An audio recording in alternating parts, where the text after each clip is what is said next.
We're away. We're live. It is Star Wars Questions Live here on ForceCenter, a show about Star Wars pop culture and the ultimate adventure, hanging out with all of you. I'm Ken Knapsack. I'm Jen Landa. And I'm Joseph Scrimshaw. We are here on a Monday. We're happy to be with all of you here. Shout out to those coming on in live. Quad Face, Jay from Nowhere, Jeannie from Tahini, Cameron Stewart, Obi-Wan Jacoby, Physics Buddy Joe, and Detective Michael McCarsell. A lot of you. Cinder. I could list names and names and names. Joshua Bernard, hello to you as well. But we're glad to be here live. We are diving into a Star Wars question. But we'll have other questions if you have them for us. We'll answer them. Super chats are always welcome. Not necessary to join the conversation, but we're not going to lie. We see them. They're bright, bold colors. And then we can zero in faster. There. Some of the ground rules today, Joseph. Some of the ground rules. Yes. I wanted to pull up this quote from Jeannie from Tahini. Who says, hello. I don't know if that is directly an Agent Cooper from Twin Peaks reference to season 3. But that's what I think of every time that Jeannie from Tahini jumps in the chat with hello. Hello. Yeah. All sorts of great hello there's throughout this. Yeah, so every week on this live show, we've been doing this for almost like 2 months now, I think. It's been so great to be able to have the immediate interaction back and forth with everyone. We always take one main question from our patrons on Patreon. That usually takes us through the episode, but like Ken said, if you have other questions like, has the FOMO for Celebration set in for everyone yet? Says Will Dixon. I want to be free of this FOMO, says Kylo Ren. Yeah, so if you have other questions, feel free to let us know. But let's dive in with the main topic here. I'm going to read this question from our patron, and then we will dive in. This comes to us from Lightspeed Bear.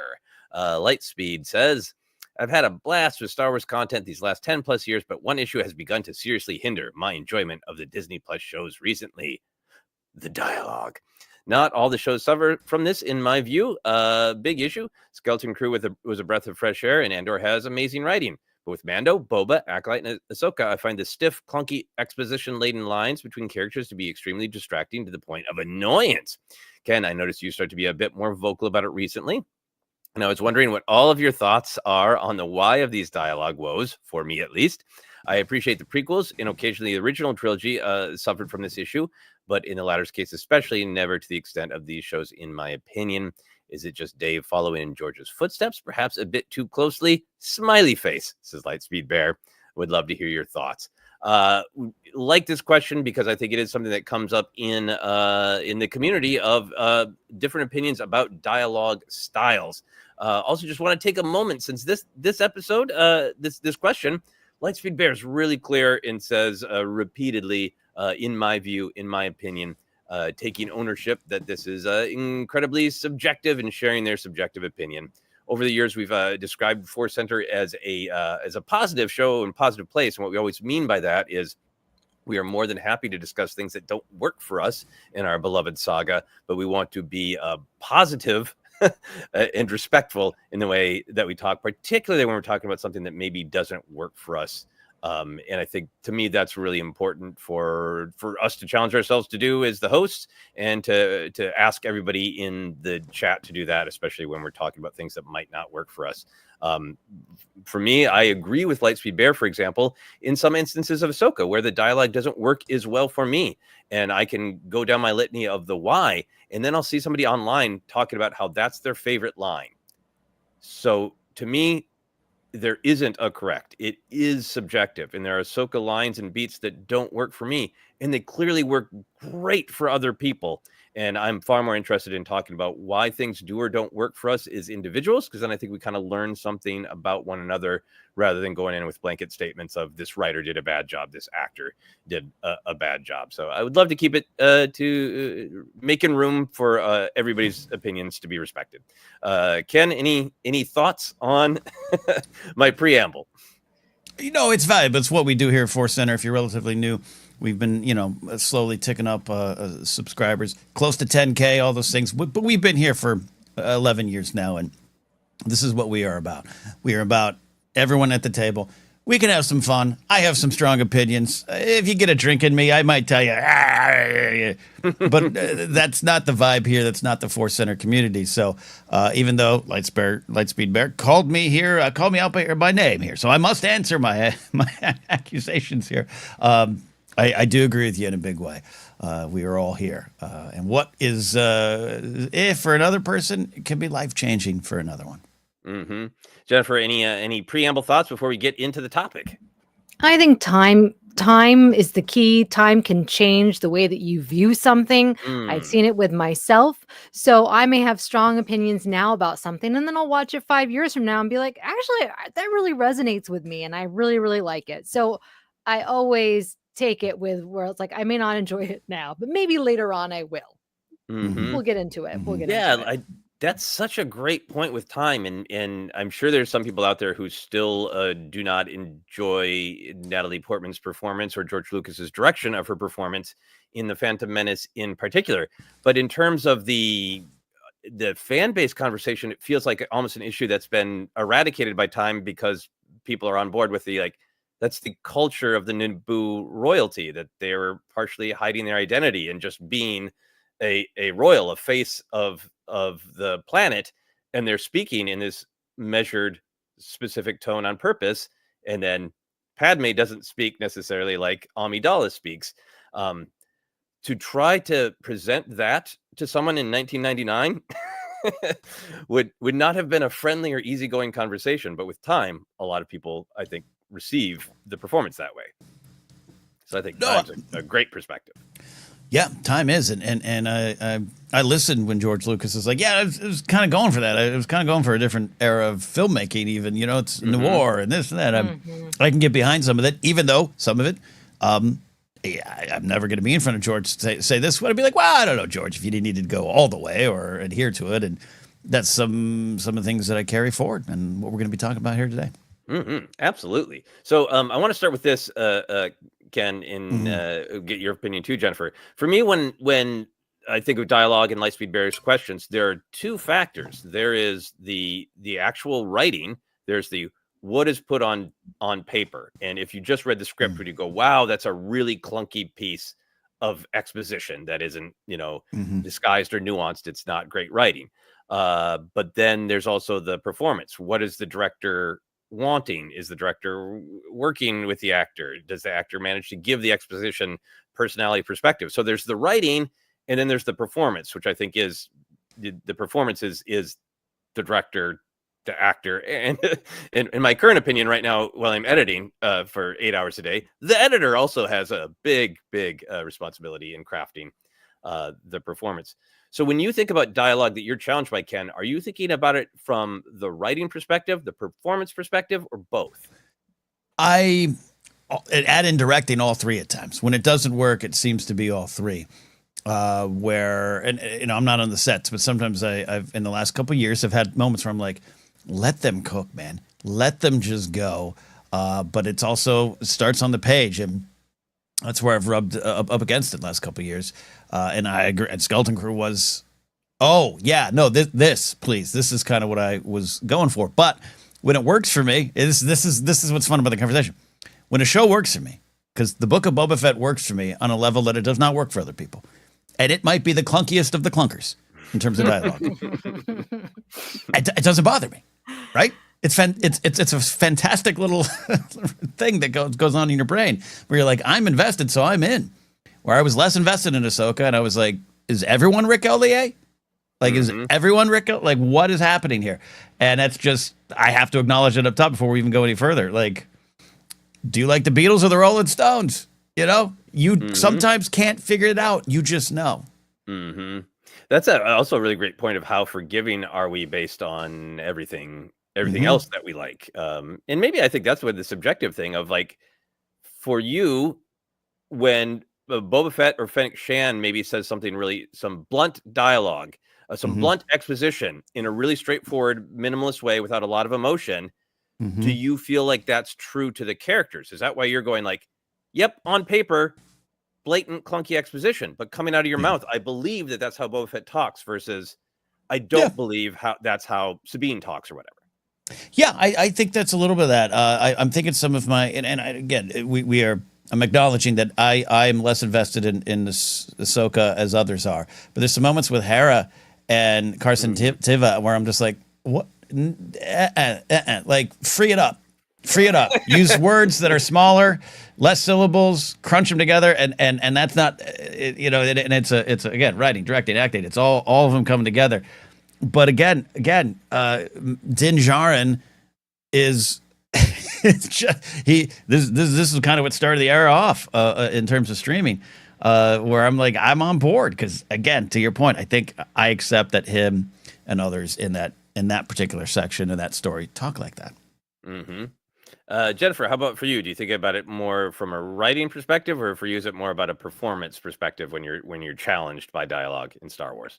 The only time I think of it as solely writing is when it's noticeable and it takes me out of the moment. Star Wars for me is very stylized, right? The OT, especially Empire Strikes Back, very like 1940s Bogey Bacall kind of like relationship with Han and Leia. It felt right. And then when we went to the prequels, that was for me the biggest challenge because I had an idea of what Star Wars dialogue was. And for me, it felt very, like you said, stiff. It just was not my idea. It was a different type of style. Now, when I watch it, I'm like, I can appreciate it for what it is, and what they're trying to achieve.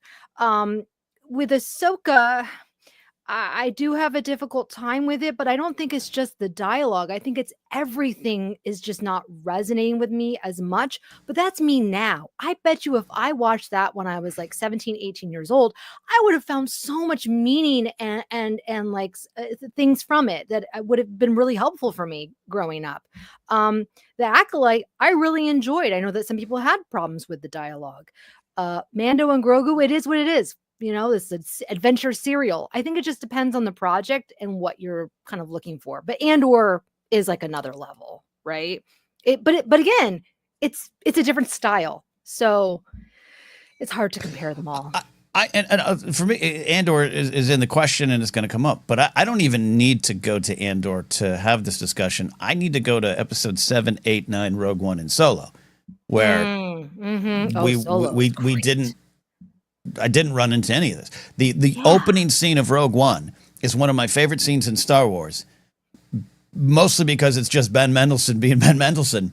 But it isn't, and it's got thick, chunky Star Wars dialogue. It just came off as different. I remember sitting in the theater going, yes, I could feel the rain on Krennic's. I could see the seams. Everything about it is working. Oh, it's a miracle. And Lyra shows up. Like, everything about that worked for me. So I don't even need to go to Andor as an example of what I love. Or even Skeleton Crew, which I think is perfect. A perfect mix for me, personally, again. It's 7, 8, 9. It's Rogue One. It's Solo. Yeah, I mean, with that example, I think another factor of this is the dialogue you're describing, as written dialogue on the page has subtext. The audience is learning information, and Galen and Krennic are telling each other things, but they're also dancing around each other. There's subtext. It's a game. And I think maybe that's some of the things is sometimes, even though I believe that's the way Boba Fett speaks, I believe that's the way Ahsoka would say that, I believe that's the way Hera would say that, but there isn't a subtext. It's just the character is like, here's the information you need. Thank you for that information. You're right. And there isn't a subtext. There's a game, there isn't a challenge between them. And that is just, I find this whole topic fascinating because I think it is multifaceted. I think it is these shows are being made in different styles. And then I think even within each style, it's how successfully executed is that style. I think there's also the preponderance of characters who I believe would speak in an emotionally reserved way, sharing only the blunt information that they need to share because they're not going to talk about their feelings. They're not going to have witty banter back and forth. They aren't a charming rogue like Han Solo and one of the smartest women in the galaxy flirting with, Han and Leia. They are bounty hunters who hide behind masks, who have been trained to have no feelings. They are Jedi who are trying to be monks and express no emotion. We have had a preponderance of characters who demand the absolute best writing, directing, performance so that you can get humanity, nuance, subtext out of a character who has every reason their honest expression would be to be relatively even and monotone and just say exactly what they mean in the situation. So I just think there's kind of multiple levels to the challenge of what the dialogue has been like on the Disney Plus television shows, which I think is fascinating. Jennifer, for you, what is what's maybe working the best? Why do you think when dialogue works well, like you love The Acolyte, right? And The Acolyte has come under fire from some people. What do you love in The Acolyte when it comes to the dialogue? It makes me feel something. It makes me forget about what, the problem with some dialogue is if it takes me out and I start thinking like, what's up? Is that on the volume? Why did they choose that costume? Who did the hair make? If I'm start thinking about that, I am not in the story. And that means that the dialogue is not gripping me in a way that I'm getting immersed in it. And I feel like The Acolyte, I was constantly on the edge of my seat, wondering what was going to happen. Ken, you're so right about the sequel trilogy, Rogue One, Solo's writing is so great, which is an accomplishment considering what went on. You also have these two legendary characters with new actors, and Alden Ehrenreich's performance as Han is so brilliant. He doesn't get enough credit. He makes these lines that could be trapped for many actors, and he makes it believable and funny. That is so hard. And Donald Glover as well. So I don't know. I think there's been a lot of great writing. Celebrate the good. I won't focus on the negative. I will. Yeah, I'll share for myself that one opinion that I have. I think that Favreau set out on a mission to say, I'm going to do this minimalist style of dialogue that a lot of Star Wars did, that is based sometimes in old Westerns, that's based, in my opinion, in samurai films, where characters do share more blatant exposition and you're dealing with emotionally reserved characters who say what they mean, what they need, with no subtext and nothing else. And I think in my opinion, Favreau is really good at it, and I don't think there have been as well. Certainly, some people don't like the dialogue, some of the dialogue in Mandalorian, but I don't think every people maybe come for Din's performance or Pedro Pascal, because I think it's this very specific style and it's executed incredibly well. There are beats in Ahsoka where I think there's a minimalism in the writing, but it doesn't land as much for me because I think Baylan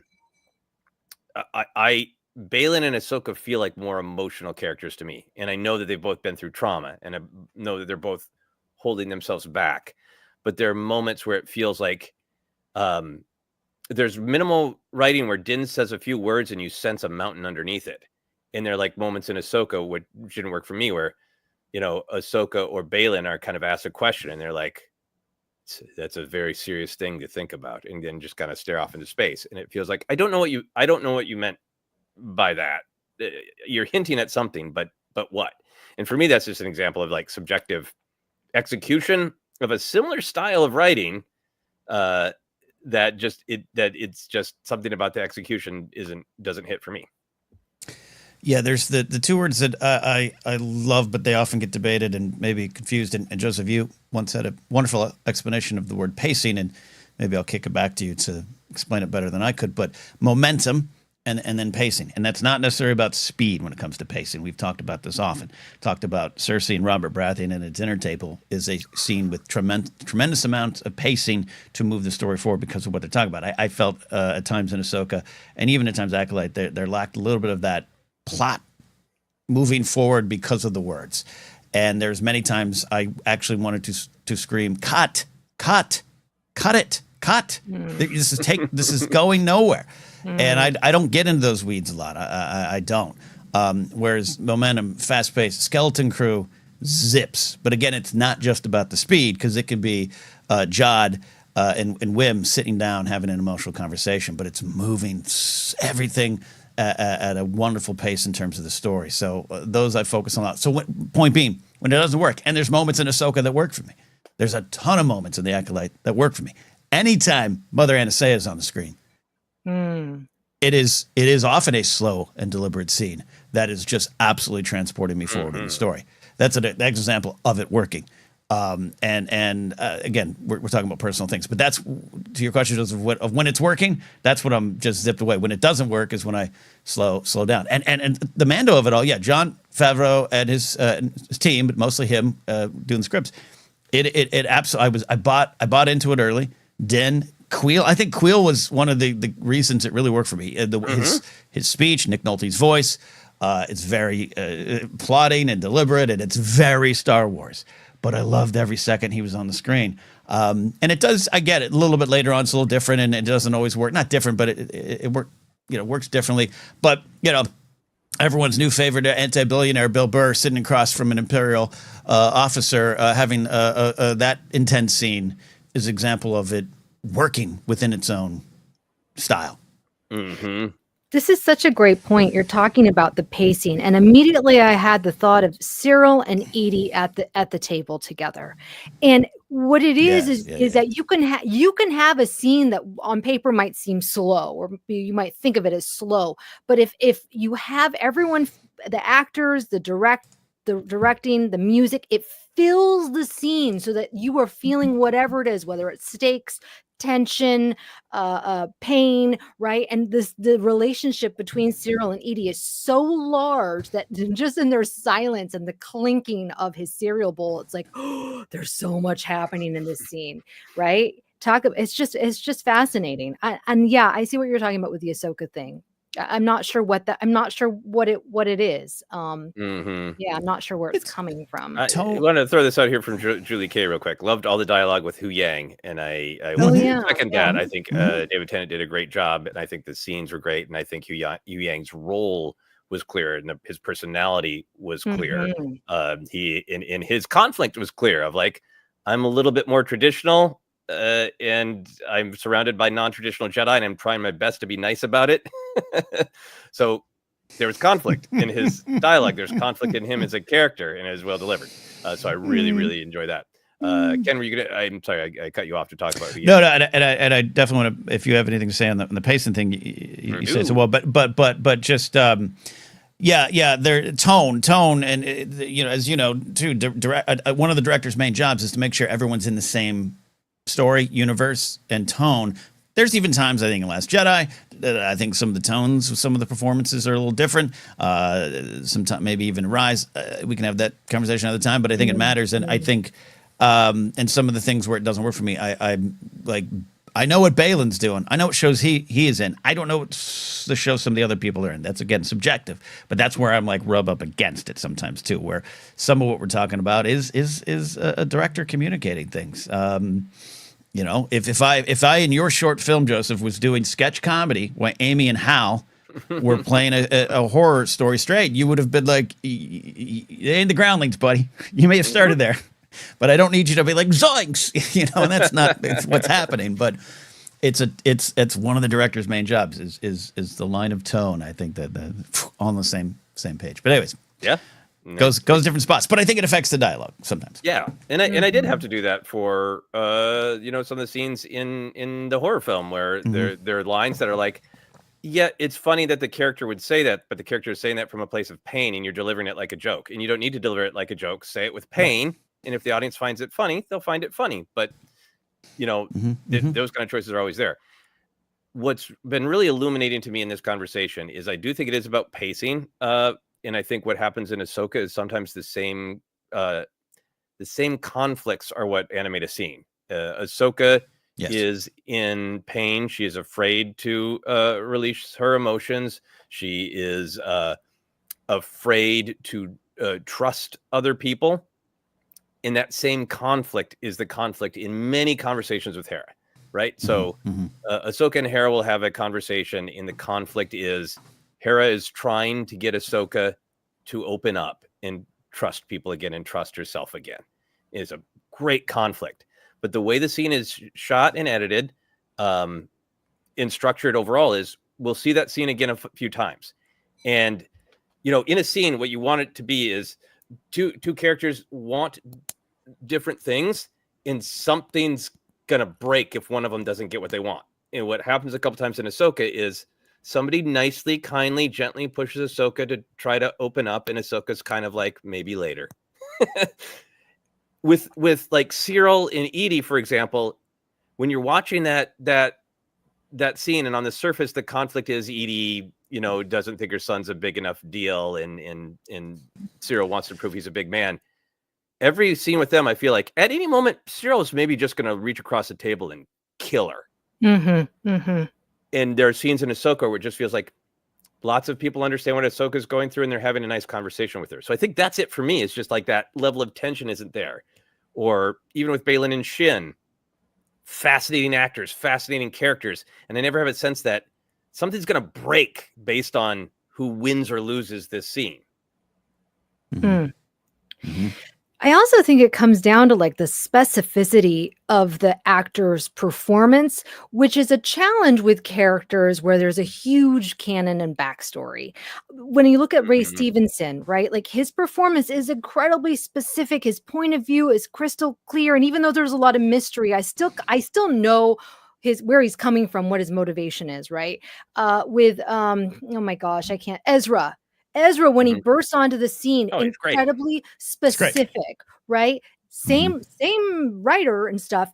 I just think it's can sometimes be a hindrance for actors where you do have like a character that has this huge canon. It's like, well, where are they in the story? What is their point of view?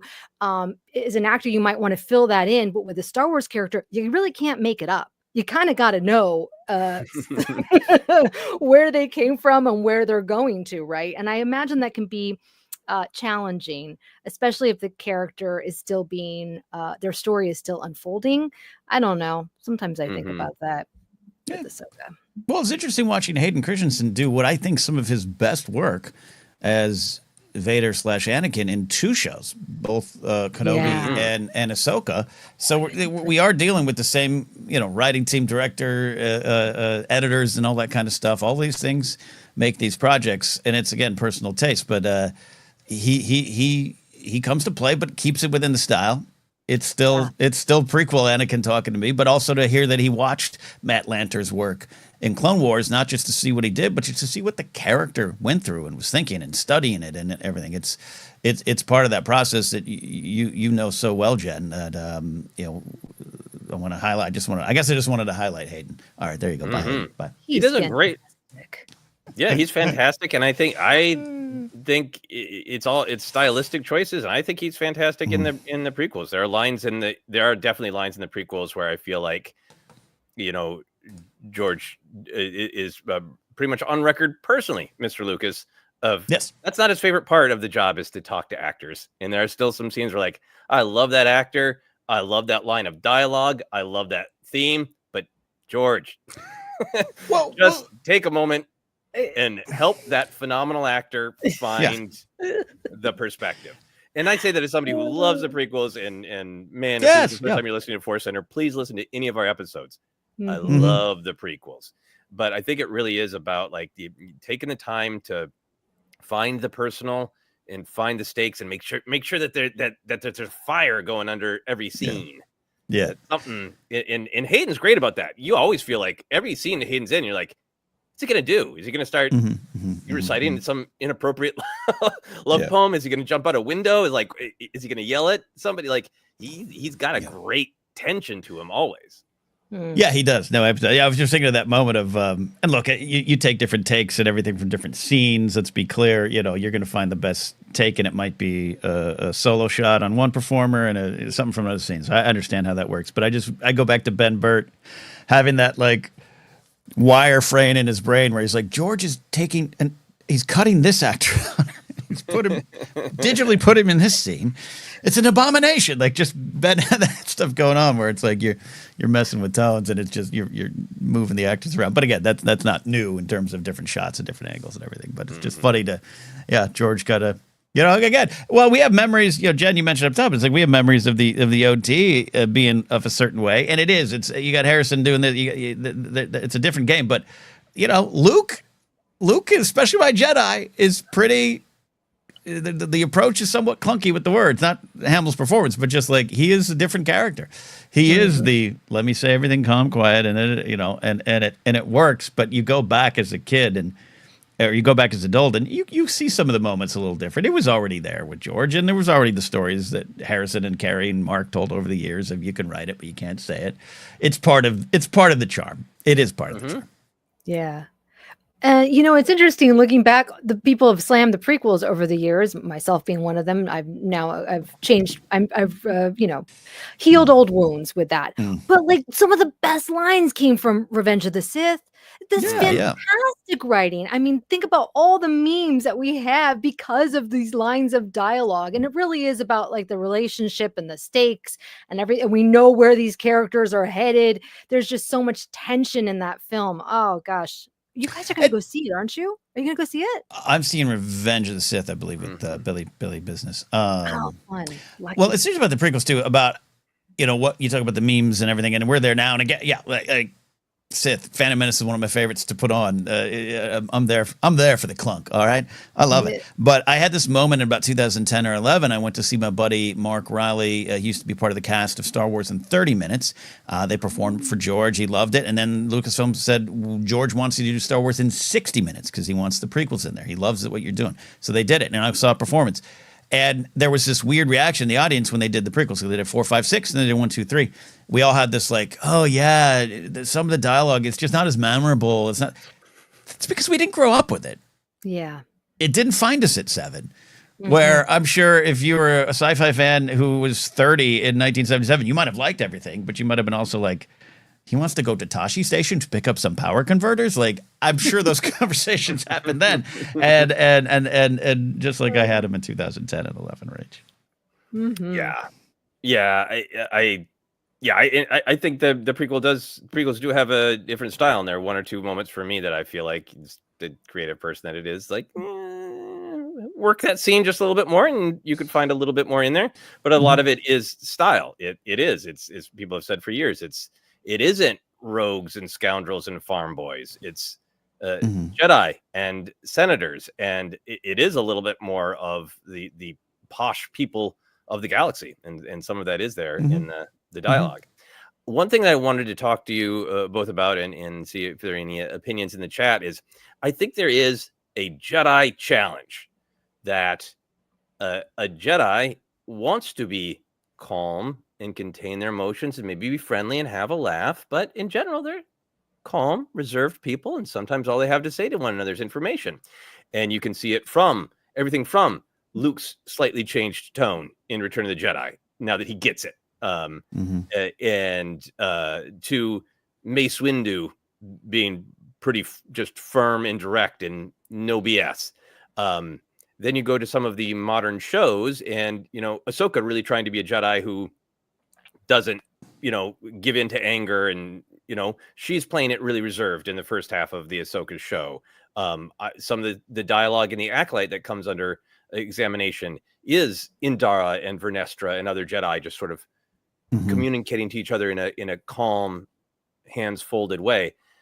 So I think across the board, there's a desire to have Jedi be reserved, but that makes it even more challenging to give it that spark of life, unless you're dealing with a Yoda or a Quinlan or a Kenobi who, like, it's built into their character that's already the way they speak. They're kind of a you know, kind of a little wise guy, you know, or kind of a flirt like Kenobi, or just a wild man like Quinlan.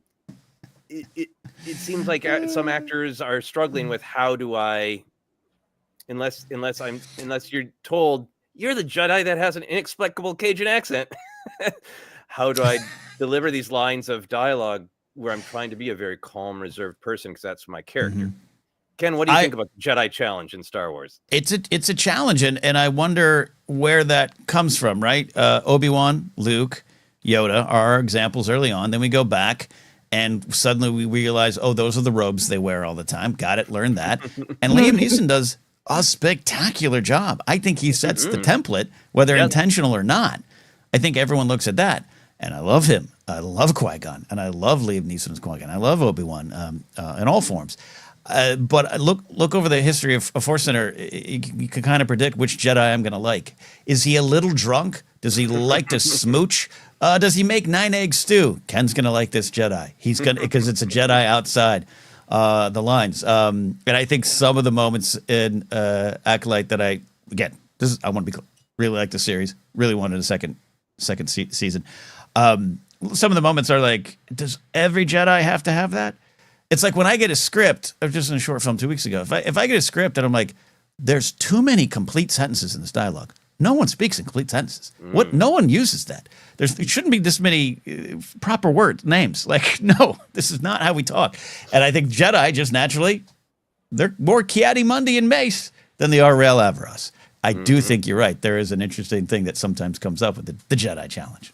Jordan and Jackie are fantastic, I think. Yeah. And I don't think either of them has a single faulty, Jackie's great. Faulty line of dialogue. But those actors are provided with solid perspective of who their Jedi characters are. And I feel like for myself, maybe it's more of almost a writing thing that maybe in Dara, who I loved, and I love Carrie-Anne Moss, in Vernestra, like maybe there's some lines where they needed a little bit more perspective on, or a little bit more, I don't know, nuance of what, who are they as people, and now filter that through being a Jedi.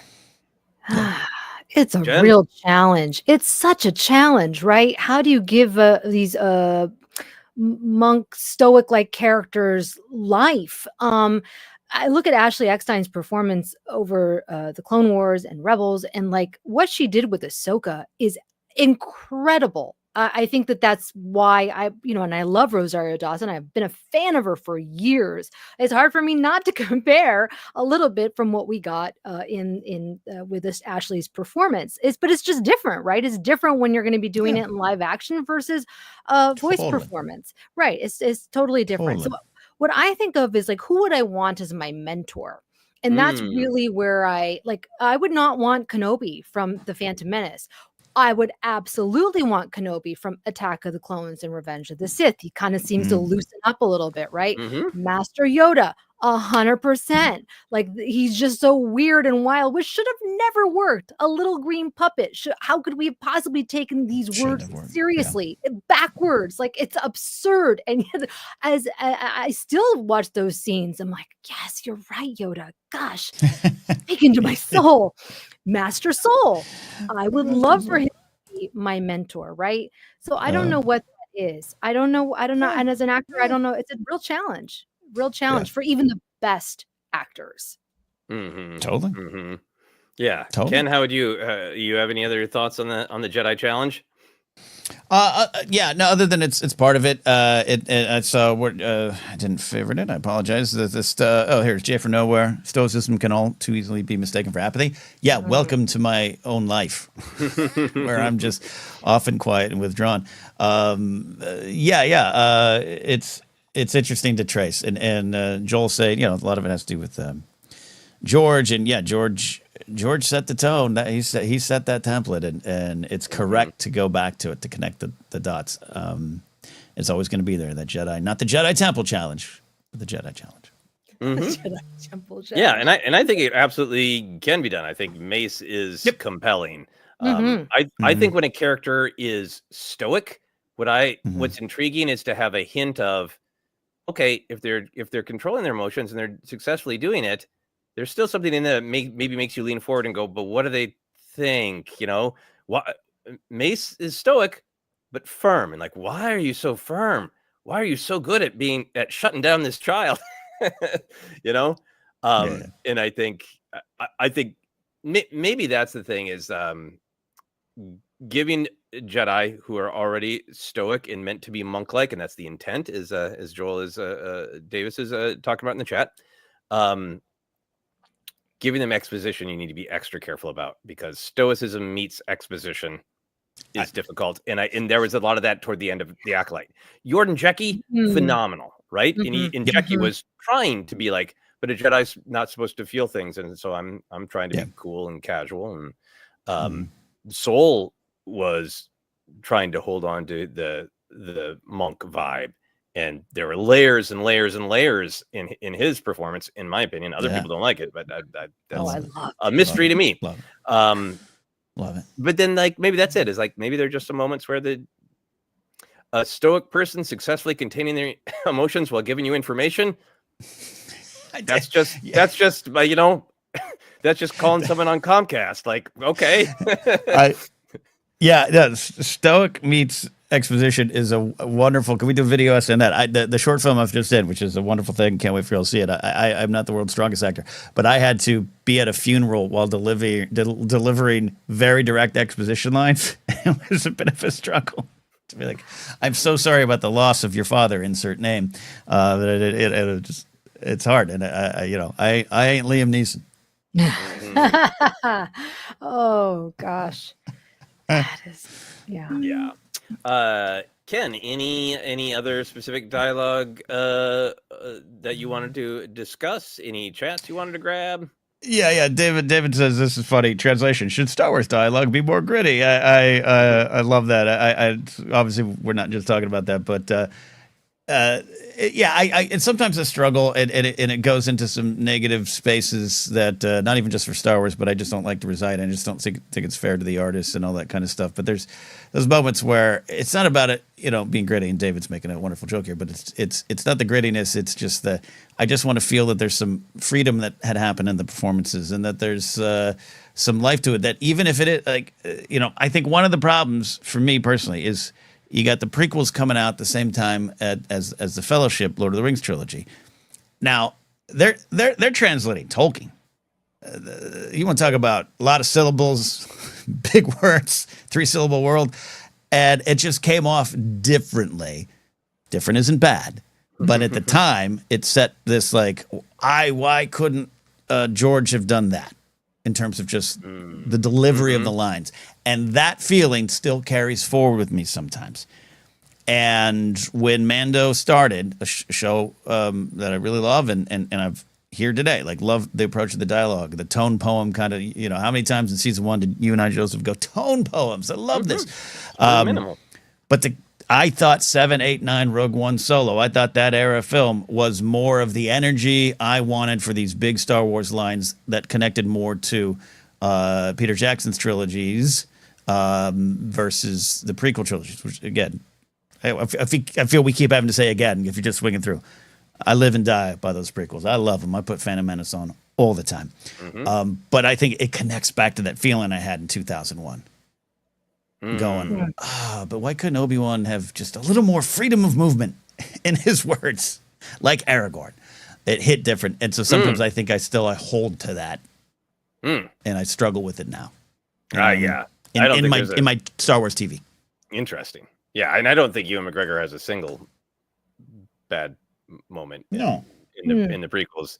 For me, that's a great example of I think a great purposefully stoic scene that has a ton of tension in Attack of the Clones, which is I think the film that comes under the most criticism, and I think George has been on record of saying wanted to go even more pulpy, wanted to go even more Republic serial with it. But the Kenobi Jango Fett conversation in Fett's living room there is one of my favorite dialogue scenes in Star Wars, because the tension is there, and that that was one of the things I was going to say about Andor of, to me, it isn't about gritty. It is just that is a show that is built on stakes. If some of the Jedi characters and the bounty hunter characters we're talking about are kind of stoic and reserved, Andor is built on a world where almost every scene you're in, if a character says the wrong word or at the wrong volume or in front of the wrong person, that could be death. Almost every scene is high stakes, and I think that's what gives it that great sizzling tension. And I was rewatching the first couple episodes, and there's all that business about the whatever Star Path unit that Andor is trying to sell, right? Yeah, and none of that that's Star Wars tech babble, Tolkien, that could come under criticism. But it's life or death for Cassian. right? Yeah. And Luthen's got an Mhm. angle, and that's what the scene is about. So you don't care that the actual written dialogue is, I have a made up whoosy what's it to sell you, you know? Yeah, yes, an imperial whoosy what's it. But yeah, no, I agree. No, yeah, absolutely. And yeah, again, looking at the modern lens to the prequels now, I think there's so much energy there, and in a lot of the performances, it all kind of flows nicely, a lot more than I thought in the theater in 2002. Right? You know, Mm-hmm. Yeah. spend time with it, Yeah. like you said, Jen, time. Yeah, Time. I'm a little nervous because I'm going to take I've been thinking about this. I'm taking my kids to see The Phantom Menace, and I took them to see Return of the Jedi. They really enjoyed it, but boy, that Return of the Jedi moves fast, and I'm already knowing, the Trade Federation talks, which I now really appreciate. Okay, I like that. I know that might be a little bit of a challenge, so I'm just trying to think about, okay, how is this going to work? It's like an experiment. We'll see. I'm hoping they can make it through. I'm going to try and take some snacks. But it will be interesting to see it through my 5-year-old's eyes. Yeah. I mean, it certainly historically, kids have really loved the Phantom Menace because there's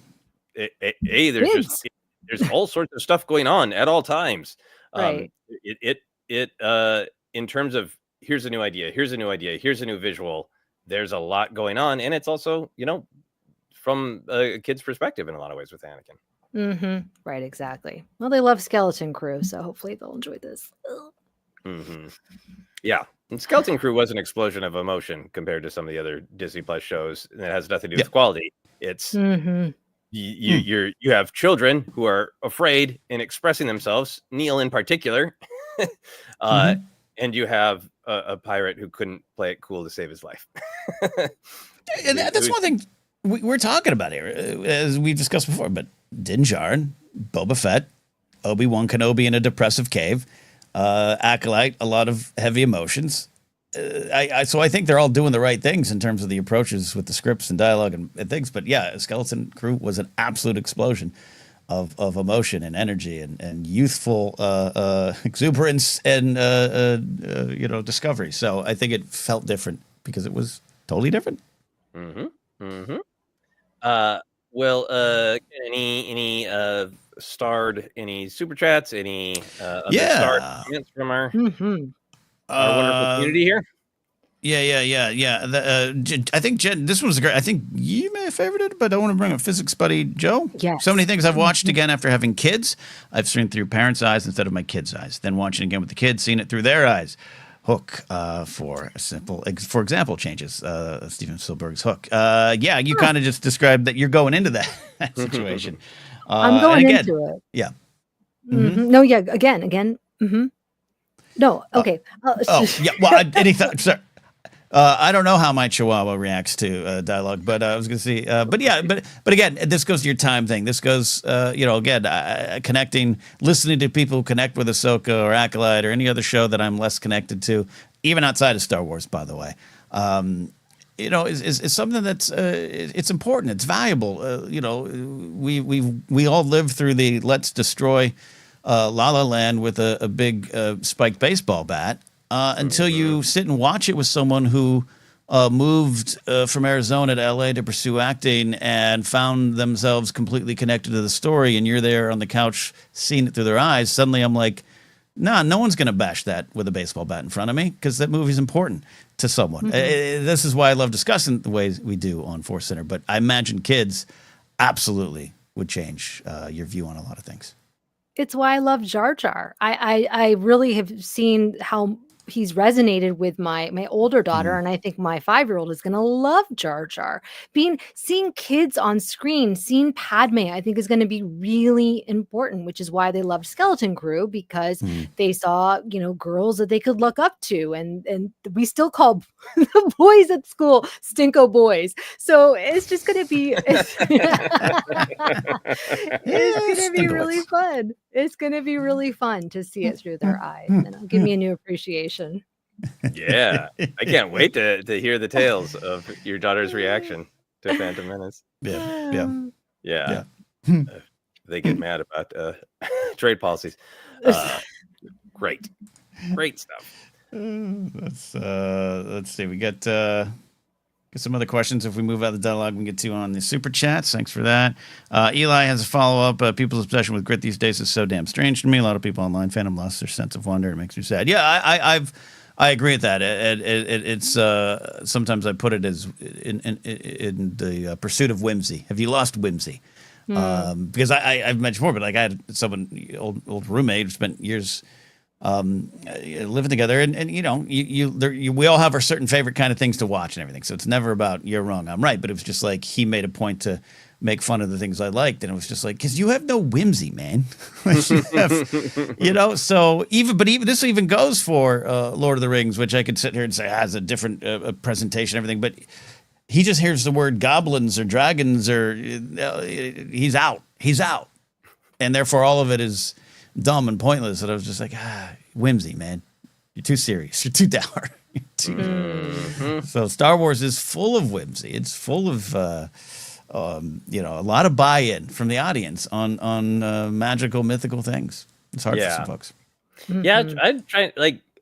To me, it's just variety. Sometimes I want to watch Skeleton Crew, where I think like, yeah, there are high stakes, but there's also whimsy and hope and joy, and it's fun and it moves a certain way. And then I was trying to think like, what things I like that are like gritty, and a lot of the things I thought of as gritty of like, I mean, Goodfellas, it's got a lot of funny parts. It's a different kind of humor, Right? I wouldn't say it's whimsy, but or Breaking Bad and Better Call Saul, like packed with you know moments that are ironically and strangely funny. I think grit sometimes is just kind of a code word for I want to feel like this is really serious and cool, and you know, no one would ever make fun of me for watching it or liking it. I 100% agree with that, and this is why I do want Joe Pesci retroactively to have a song about it. My clown to you, do you think I'm funny? Exactly. Funny how? How is Goodfellas funny, huh? Does it make me laugh? Yeah, it does.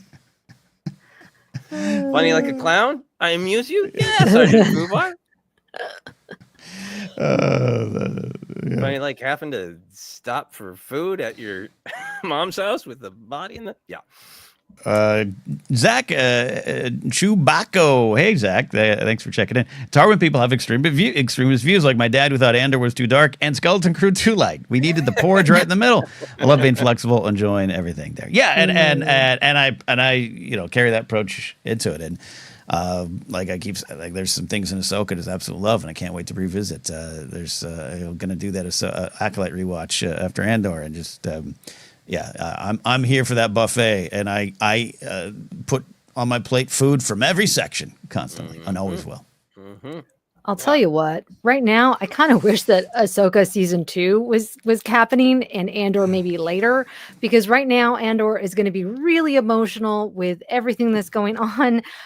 It's going to be a little tough to watch. I'm kind of hoping that Ahsoka season 2.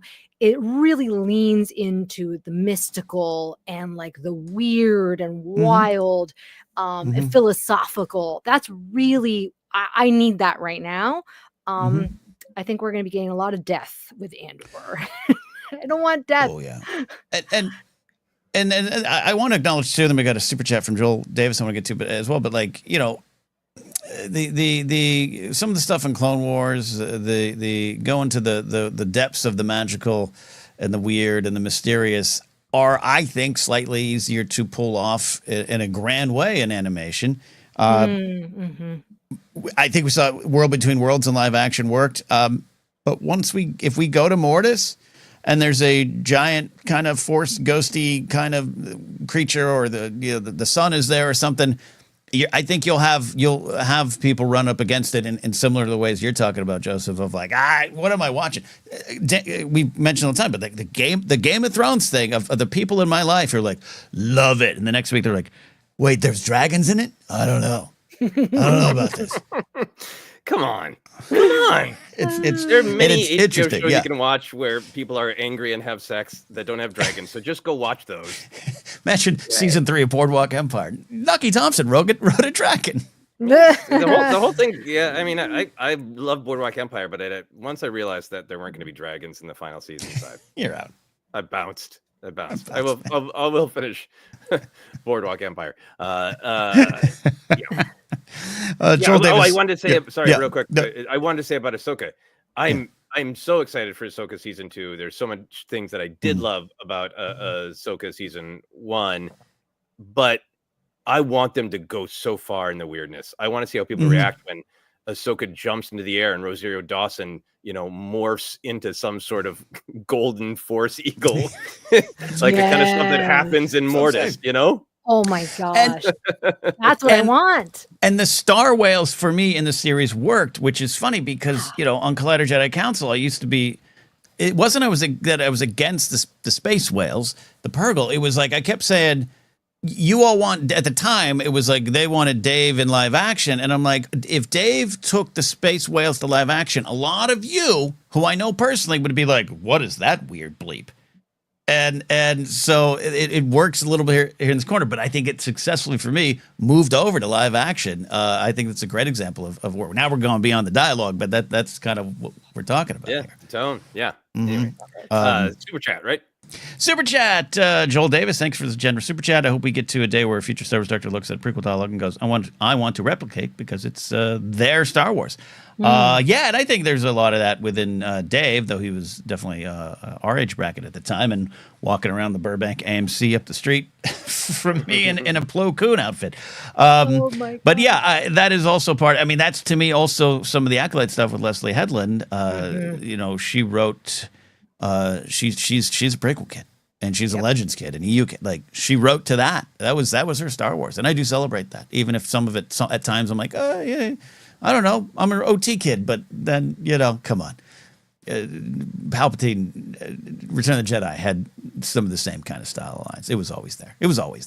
Yeah, no, I agree. I think Filoni and Leslie Headland, and I think even Favreau with the way he wants to tell some like minimalist stories where it is very common for characters in The Mandalorian to go like, well, I'm just gonna dump information on you, and it is a style. It's not a critique, it's a style. I would also say in terms of prequel appreciation that I've so come to appreciate Anakin in Attack the Clones of Anakin is not Han Solo. He is a tortured, confused young man who is spouting challenged poetry because he didn't know how else to express himself. He's a melodramatic repressed kid, and that's those scenes are fantastic for that reason. And that's the thing I would love to see people emulate, is not everybody needs to speak like they're cool and charming and put together, because not everybody is cool, charming, and put together. Anakin has his own charm, but he also has his own demons, and they're all in the mix in that dialogue. Yeah, indeed.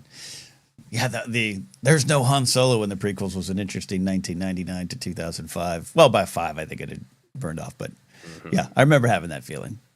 And it's interesting. I don't have it now. Yeah. Quadface, thank you for the very generous super chat and great username. Hey, this is to the Senate of ForceCenter and the new book Empire of Fear. The convo between Mon and Bail got me thinking as a citizen how I should feel about the Jedi versus the Empire. I'm not getting spoilers. I'm trying to for some great. I just finished the book this weekend. Okay, I have not reached that conversation yet, but I do love the setup that very early on. So, light spoiler that Bail and Mon do not start on the same page at all. And lots of fun games to play about real world mapping, of which political which approaches to their goals. They're aligned in terms of what they believe in, but not how to accomplish those goals. And I can't wait to get to that conversation. Yeah, and it's fast. Yeah, the stuff with between Bail and Mon is some of my favorite stuff in the book. And the revelation that was present in the deleted scenes, the Delegation of 2000, of them not being at odds, but just they're not pals. And I always joke, like, you watch your favorite sports team, there's 25 guys on the Yankee roster. They're not all best friends. They're not all best friends. You watch a pop culture channel from 10 years ago on the internet. They're not all best friends. and Mon and Bail having to come together is a fascinating part of it. And some discussions I'll leave off the table now for spoiler's sake. But great stuff, Quad. Yeah. Yeah, and anytime that I think art can make you reflect on the real world, I think is great. And it does. A few more minutes here in the show, folks. So get your super chats in, your final questions, anything on the table here.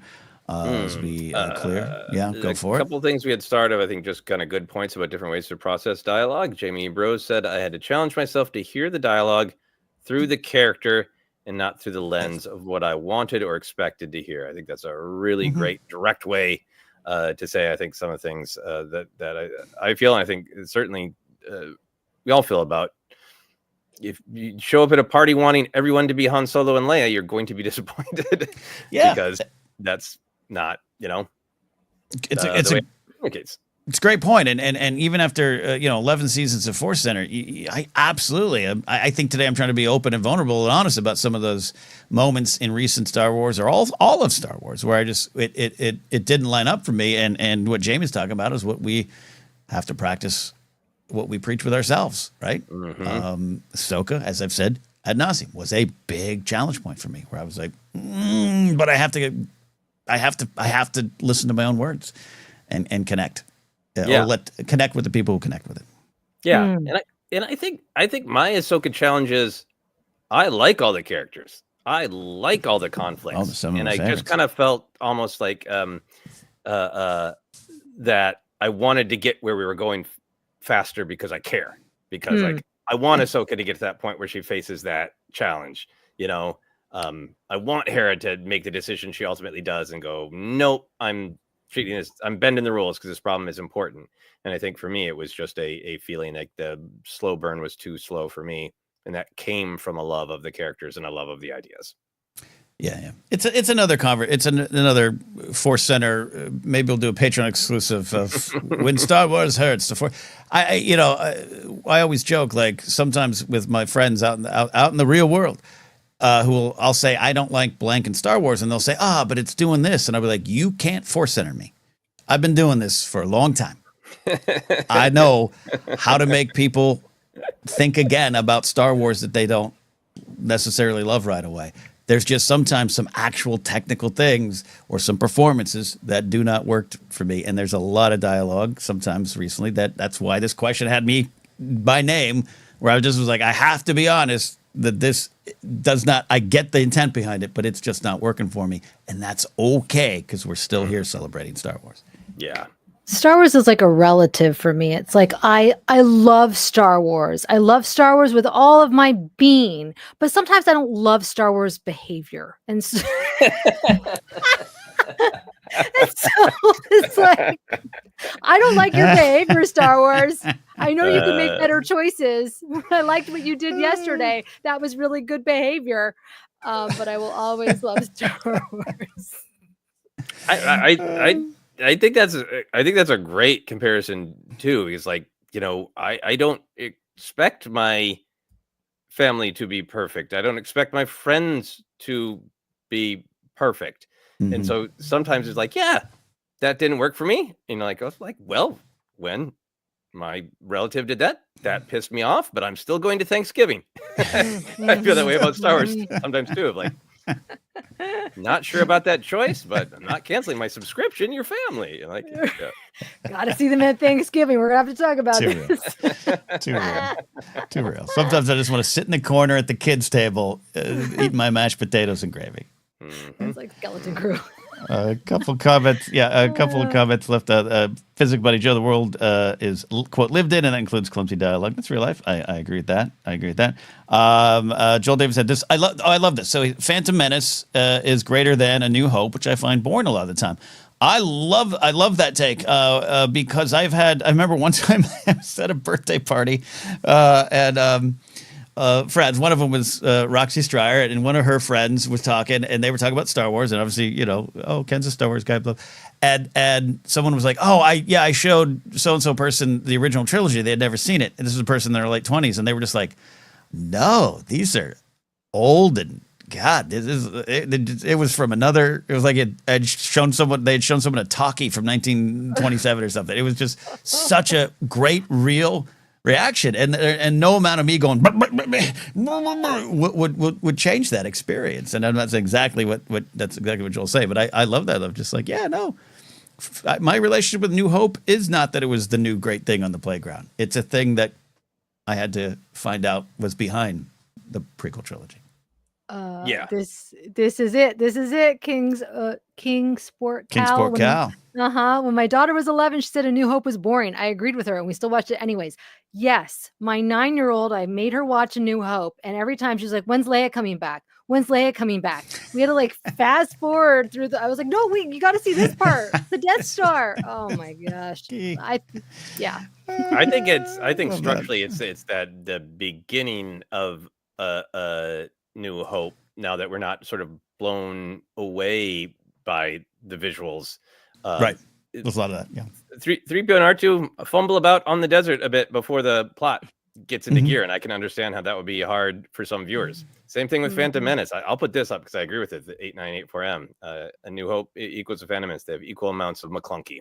Yeah, I agree with that. I think A New Hope's McClunky is at the beginning, and I think the Phantom Menace's McClunky is in the middle there after the pod race. And as we get back onto Coruscant, there's to me, like, everything about it is fascinating. Each individual scene, line, character, I could write an essay on.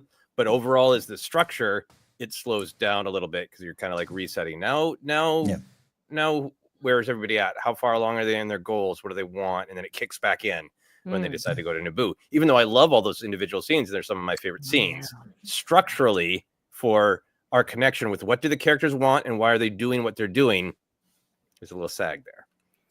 Yeah. Good reminder. We all got a little sag. We all got a little sag in the middle. That's just realism. Star Wars is about realism, which is why we should always sag in the middle. I'll bring out the snacks. Bring out the snacks. All right. I think that's all clear on the comments. We starred. Great stuff in the middle. Any last second super chats or questions, hit them our way. I would just like to thank everyone for having a very polite version of La La Land Center in the chat. Oh, I love. I went through. I love La La Land. I didn't like La La Land. Now I love La La Land again. I love the soundtrack. It's really good. I only saw it once and thought it is great. Yeah, I think that for me, the people that I knew who didn't like it, it was definitely of its time. Right after the election, and it was like, did two beautiful people not get exactly what they wanted?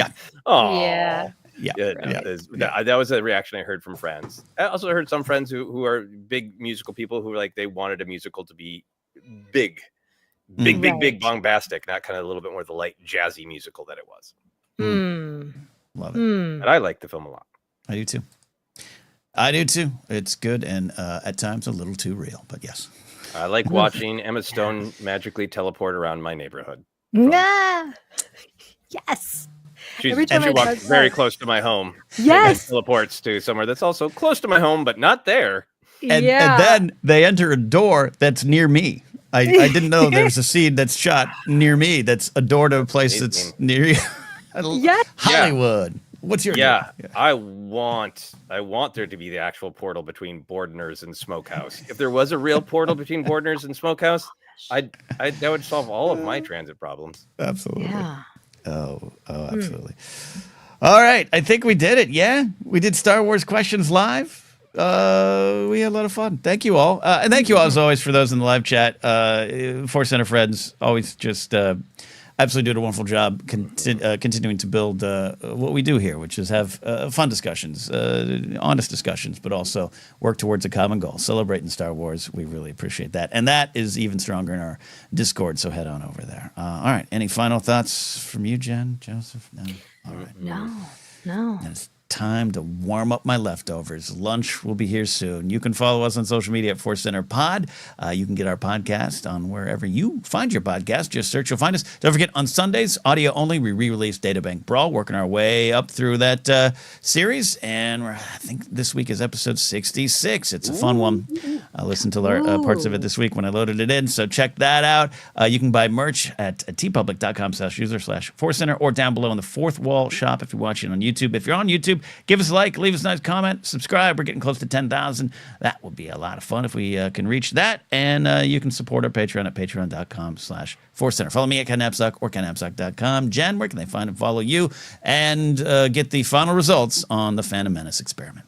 That's right. Okay, Thursday, April 24th, I'm going to be hosting TCM's TikTok Live on their TikTok channel. I don't know, maybe early evening or something. Join me there. Be sure to subscribe to them. We're going to be at the Empire Strikes Back screening. George Lucas is going to be there in appearance. I'm so excited. I have no idea what's going to happen. Supposedly Ben Burt is going to be there, Dan Perry. Nice. Oh my gosh, it's going to be a good time. So join me Thursday, April 24th. There you go. All right. Love that. Joseph, take us home. Thank you, sir, for picking a wonderful question today. That's got and shout out to Lightspeed Bear for the question. Yeah, thank you, Lightspeed Bear. Always has great contributions. Yeah, you can find me on social media, Blue Sky in particular, Instagram as well. Joseph Scrimshaw is my handle everywhere. And if you want to subscribe to my blog, that would be great. I would love to get some more subscriptions on my blog. There's a link on my website. My website's josephscrimshaw.com, and the blog is called Finish Your Monsters, about creative and life adventures and trying to keep up with goals. Wonderful indeed. All right. That's it. Thank you for the questions. We'll see you next time here on ForceCenter.